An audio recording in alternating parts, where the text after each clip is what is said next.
Olá, bom dia para você nessa quarta-feira, dia 9 de fevereiro. Seja muito bem-vindo ao Toda Hora.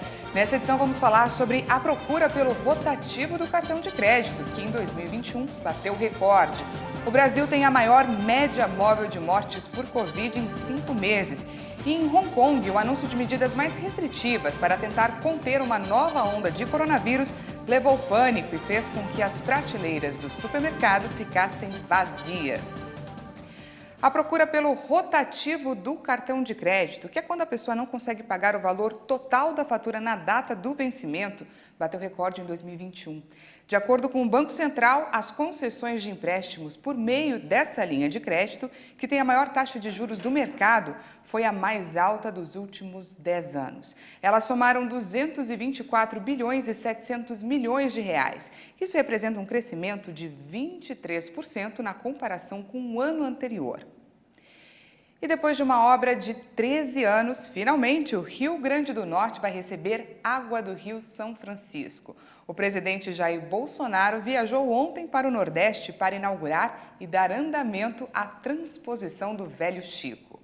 O presidente Jair Bolsonaro esteve em Salgueiro, no sertão pernambucano, a 500 quilômetros de Recife, para visitar a estação de bombeamento 3 e inaugurar o núcleo de controle operacional do projeto de transposição do Rio São Francisco. Bolsonaro, ao falar sobre a obra, referiu-se às riquezas do país e estimou que o empreendimento tenha custado ao todo 14 bilhões de reais. O Ministério do Desenvolvimento Regional acredita que mais de 16 milhões de brasileiros de 565 municípios de 7 estados nordestinos serão beneficiados pelas águas do Rio São Francisco ao término das obras complementares. A visita do presidente inclui mais 3 estados nordestinos: Ceará, Paraíba e Rio Grande do Norte. No Ceará, a comitiva visitou a barragem do Jati, estrutura que abastece a região metropolitana de Fortaleza. A ideia é que as águas sejam liberadas da estrutura até o cinturão de águas.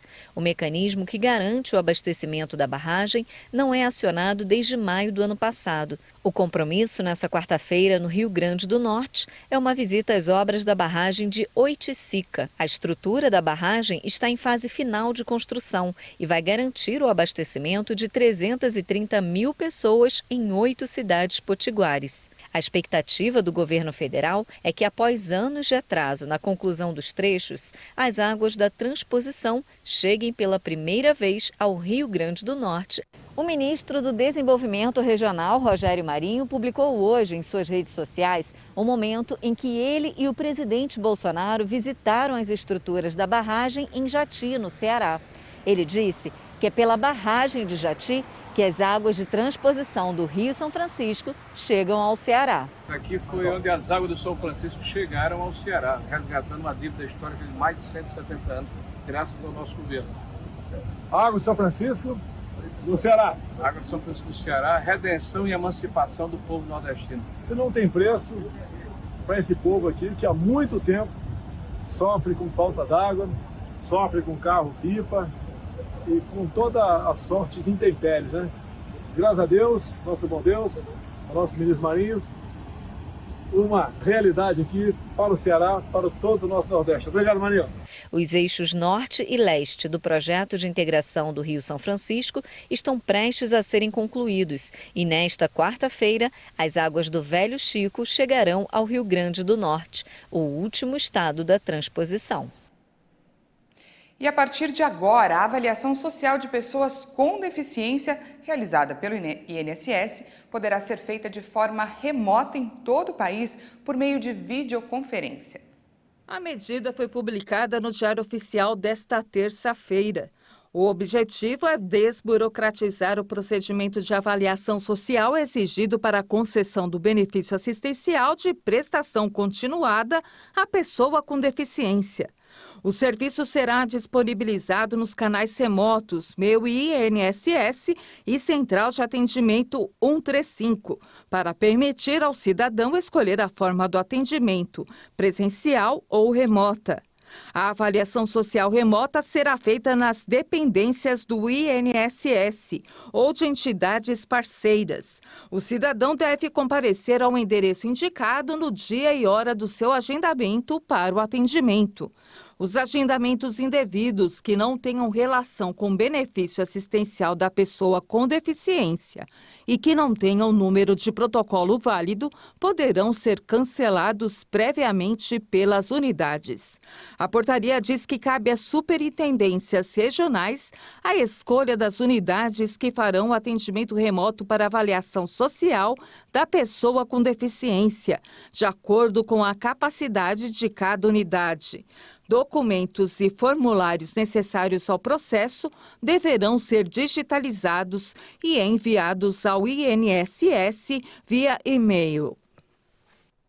E agora, falando um pouquinho de eleições, o Tribunal Superior Eleitoral aprovou a homologação do União Brasil, a maior legenda do país. A decisão foi tomada 4 meses depois do DEM, o Democratas, anunciar a fusão com o PSL, o Partido Social Liberal.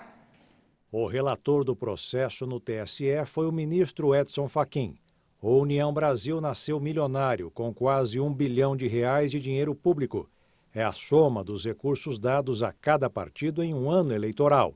Além de rico, a nova legenda é gigante, com a maior bancada de deputados federais na Câmara, além de 8 senadores e 3 governadores, sem contar os mais de 100 deputados estaduais.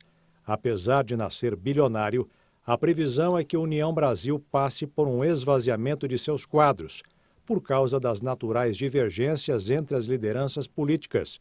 E como é o caso de uma fusão, o parlamentar pode abandonar a sigla sem perder o direito de disputar as próximas eleições. Nos destaques internacionais, o presidente da França, Emmanuel Macron, principal líder ocidental a visitar Moscou desde que a Rússia começou a acumular tropas na fronteira com a Ucrânia, disse ao presidente Vladimir Putin que quer evitar uma guerra e construir confiança. Macron esteve em Moscou na segunda-feira, onde se reuniu com o presidente russo por mais de 5 horas. Baseado nesse compromisso duplo, russo e ucraniano, agora temos a oportunidade de mover as negociações adiante. Muito tempo foi desperdiçado questionando esse ou aquele formato e esse ou aquele método de negociação. Acredito que agora é a hora para todos nessa negociação participarem do diálogo com boa fé. O caminho é possível e estamos com vontade, em relação à França e à Alemanha, de acompanhar a Ucrânia neste caminho. A viagem diplomática de Macron vai continuar à tarde em Berlim com o chanceler alemão Olaf Scholz, que acaba de retornar de um encontro com o presidente dos Estados Unidos, Joe Biden. A União Europeia teme uma invasão da Ucrânia, já que milhares de soldados russos estão mobilizados na fronteira há semanas. E na semana que vem está marcada uma viagem do presidente Jair Bolsonaro para a Rússia. A comitiva do presidente prevê uma agenda militar bilateral para a discussão de uma cooperação técnico-militar entre os ministros da Defesa, Braga Neto, e das Relações Exteriores, Carlos França, junto com seus similares russos. Bolsonaro e Vladimir Putin também devem tratar da aproximação comercial entre os dois países. E uma ameaça de bomba em um colégio em Washington fez com que todo o prédio fosse evacuado. Entre os retirados do local estava o marido da vice-presidente americana Kamala Harris, o advogado Douglas Emhoff. De acordo com altos funcionários, o segundo cavalheiro estava em um colégio em Washington para comemorações do mês da História Negra. O porta-voz de escolas públicas da capital dos Estados Unidos informou que foi uma ameaça de bomba e por isso todos foram retirados do prédio, inclusive alunos. Até o momento, não se sabe os motivos da ameaça. A porta-voz de Emhoff informou pelo Twitter que o serviço secreto foi colocado a par da ameaça de segurança em um colégio, onde o segundo cavalheiro estava com estudantes e professores. Kamala Harris é a primeira mulher eleita vice-presidente dos Estados Unidos, assim como a primeira mulher negra e asiático-americana no cargo. Emhoff é advogado e frequentemente viaja sozinho ou com a esposa para ajudar a promover a agenda da Casa Branca. E antes do intervalo, vamos conferir a previsão do tempo para essa quarta-feira em algumas cidades do país.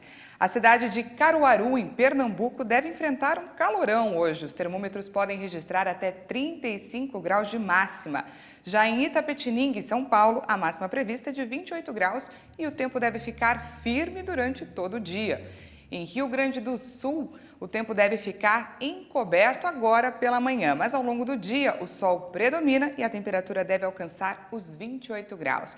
Já em Angra dos Reis, no Rio de Janeiro, o tempo deve ficar encoberto e pode chover moderadamente durante todo o dia. A máxima prevista para a região é de 26 graus. E em Brasília, o tempo deve ficar instável, com poucas aberturas de sol e chuva em alguns momentos. A temperatura prevista para a capital também é de 26 graus. E você vai ver a seguir caos em Hong Kong, com medidas mais restritivas.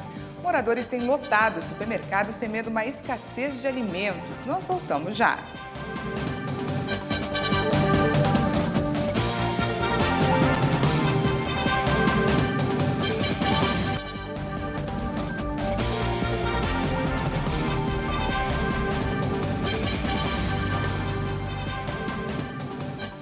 Estamos de volta ao vivo, agora são 8 horas e 45 minutos no horário de Brasília.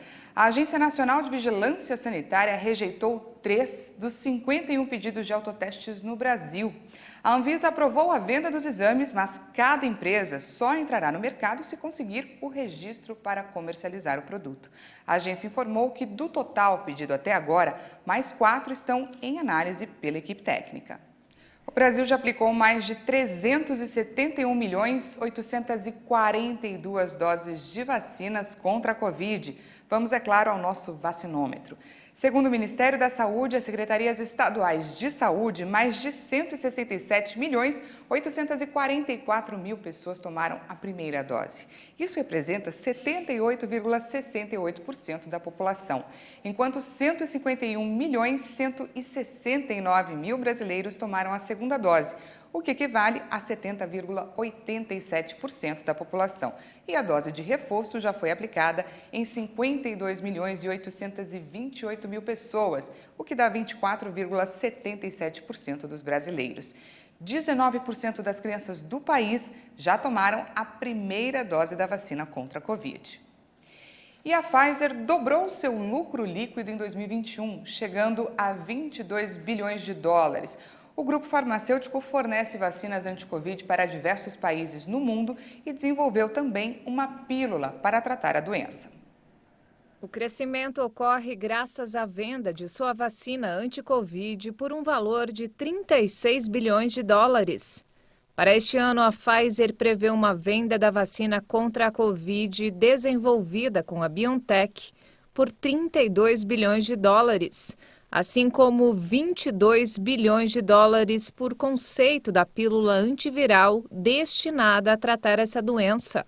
As previsões para 2022 podem aumentar, já que se baseiam em contratos e compromissos contraídos no final de janeiro. O volume de negócios de 2021 aumentou 95%. No início do ano passado, a Pfizer esperava vender apenas 15 bilhões de dólares pela sua vacina anti-Covid e depois aumentou várias vezes a previsão. Em janeiro deste ano, anunciou o lançamento de um ensaio clínico para testar uma versão da vacina direcionada especificamente à variante Omicron. Quanto à sua pílula anti-Covid, a Pfizer vendeu 72 milhões de dólares em 2021. Moradores de Hong Kong, na China, têm lotado os supermercados temendo uma escassez de alimentos. A cidade enfrenta uma paralisação temporária nos serviços de entrega após casos de Covid terem sido registrados entre motoristas. As cenas no território após a imposição de novas restrições anti-Covid lembram o pânico registrado no começo da pandemia de coronavírus. Fui ao mercado mais cedo e as prateleiras estavam vazias, só havia milho, a carne tinha acabado. Antes de vir aqui, eu fui ao supermercado e todos os vegetais tinham acabado, por isso vim até aqui em busca de vegetais. As mercadorias frescas, como frutas e verduras, são trazidas do continente e houve uma paralisação temporária das entregas depois que um motorista de caminhão testou positivo. Assim como a China continental, Hong Kong seguiu a política rígida de zero Covid, que manteve as infecções baixas por meio de bloqueios direcionados e extensas medidas de distanciamento social. Na quarta-feira, a cidade registrou 1.161 novas infecções, um recorde diário, mas um número ainda pequeno em comparação com surtos em todo o mundo. O pico alimentado pela variante Ômicron alarmou as autoridades e a chefe do executivo, Carrie Lam, anunciou novas restrições aos 7,5 milhões de moradores do centro financeiro. Entre as medidas estão o fechamento de estabelecimentos como salões de beleza e apenas 2 famílias podem se reunir nas casas. Em Buenos Aires, manifestantes protestaram contra o refinanciamento de empréstimo concedido à Argentina em 2018 por 44,5 bilhões de dólares. Eles são contra o acordo anunciado pelo governo com o Fundo Monetário Internacional para refinanciar o empréstimo concedido ao país em 2018. Sob os lemas não ao pacto com a FMI, não ao pagamento da dívida externa, cerca de 200 grupos se reuniram na Praça de Maio, em frente à sede do governo, e exigiram o imediato rompimento das negociações com o fundo. O presidente peronista Alberto Fernandes anunciou em 28 de janeiro um acordo com o FMI para substituir o empréstimo de 2018 concedido ao governo liberal de Maurício Macri por outro programa de facilidades estendidas, também por 44,5 bilhões de dólares, mas com pagamentos até 2036. O Congresso argentino, onde o partido no poder é a maior força, mas não tem maioria, deve dar sua aprovação final ao acordo com o FMI. O governo espera definir os termos do novo programa antes do vencimento, em 22 de março. E falando um pouquinho de futebol, o Palmeiras se classificou para a final do Mundial de Clubes após vencer por 2-0 o egípcio Al Ahly. Em entrevista depois do jogo, o técnico do Palmeiras, Abel Ferreira, afirmou que a equipe tem um propósito muito claro: ganhar. O técnico do Palmeiras, Abel Ferreira, e Rafael Veiga, autor do primeiro gol na partida contra o Al Ahly, falaram com a imprensa logo após o jogo. O Palmeiras se classificou para a final do Mundial de Clubes ao vencer por 2-0 o time egípcio. Na finalização, acho que a gente tem que desfrutar desse momento, de tudo aquilo que a gente está vivendo. É um campeonato muito importante, né? E é isso. Sei que não ganhamos nada ainda, né? Tem mais um jogo importante, mas demos um passo muito grande para o nosso objetivo. Abel Ferreira destacou que o time está concentrado no grande objetivo. Fazer o que era preciso para estarmos na final. Esse é o nosso propósito. Temos um propósito muito claro. É ganhar. Vai ser mais difícil, não sei se vamos ganhar. Mas o nosso propósito é esse, é ganhar. Foi com essa intenção que viemos mais uma vez aqui disputar o Mundial com as melhores equipas para ganhar.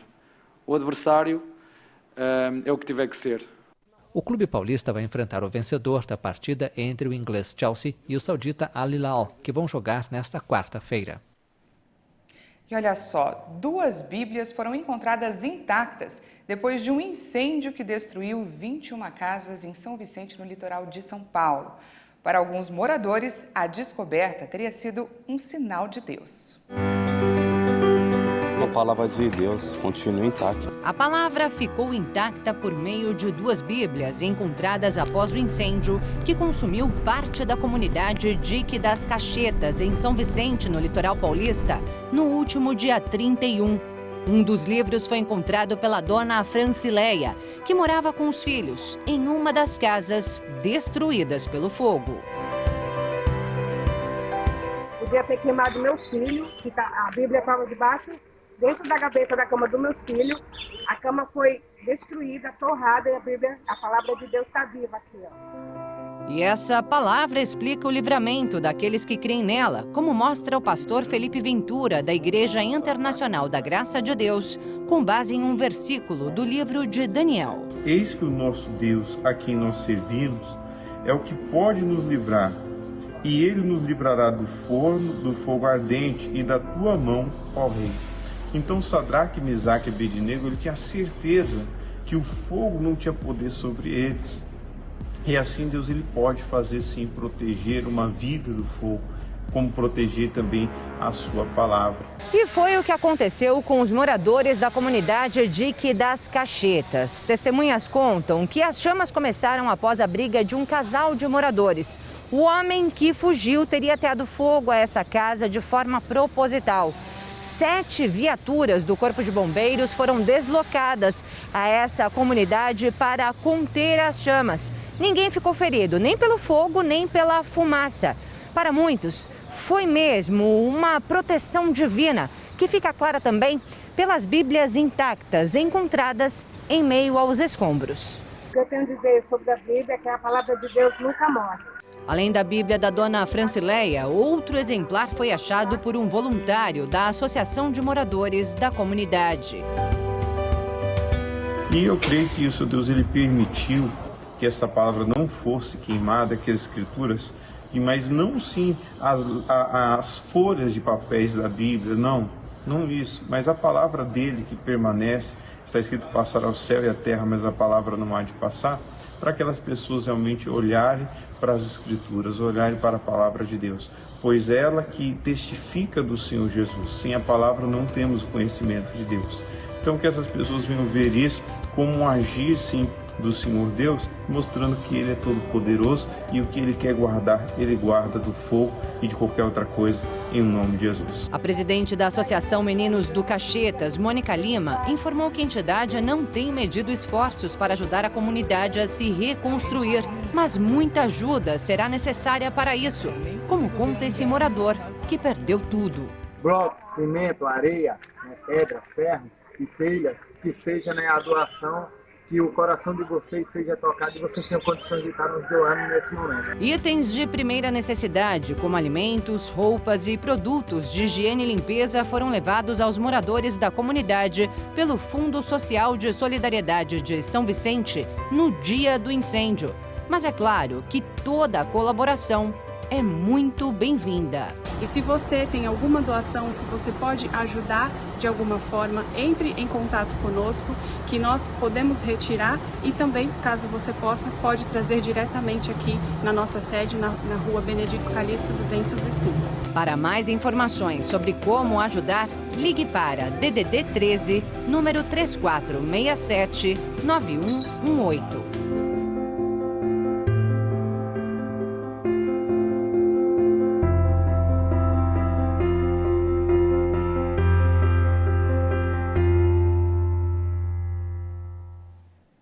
E essa edição fica por aqui. Mais uma vez eu agradeço a sua companhia. Às 10 horas tem mais informações com a Patrícia Velenic e à 1 da tarde eu e ela esperamos por você. Até mais.